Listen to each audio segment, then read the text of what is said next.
আসসালামু আলাইকুম। সন্ধানে বাংলাদেশ সংবাদ নিউজ পেজ থেকে খবর পড়ছি আমি মোহাম্মদ তাসলিম আহমেদ আমিন।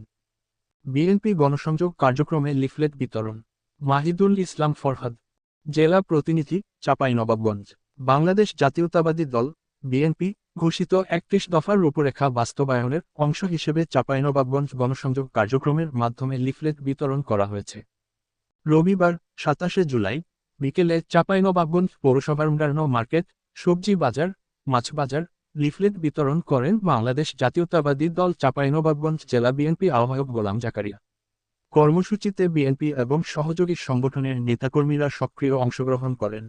এ সময় উপস্থিত ছিলেন চাঁপাইনবাবগঞ্জ পৌর বিএনপি সভাপতি কামরুল আরিফিন বুলু, পৌর বিএনপি সহ সভাপতি কামরুজ্জামান মুক্তা, সদর থানা বিএনপি আহ্বায়ক আমিনুল ইসলাম, আব্দুস সালাম সদস্য, জেলা বিএনপি ভোলাহাট উপজেলা বিএনপি সাবেক যুগ্ম আহ্বায়ক ও সাবেক এমপি মঞ্জুর হোসেনের ভাতিজা সৈয়দ আতাউর হোসেন মিলন সহ অঙ্গ সংগঠনের নেতৃবৃন্দ।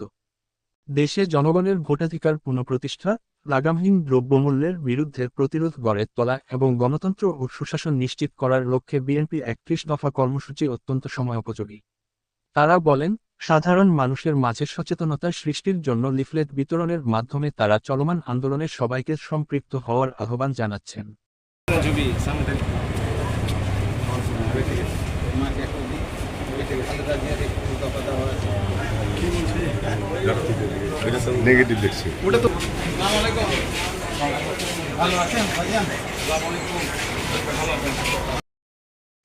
আমাদের পরবর্তী খবর দেখার আমন্ত্রণ জানিয়ে এখানেই শেষ করছি। সুস্থ থাকবেন, ভালো থাকবেন আর সন্ধানে বাংলাদেশ সংবাদ নিউজ মিডিয়ার সাথে থাকবেন। আল্লাহ হাফেজ।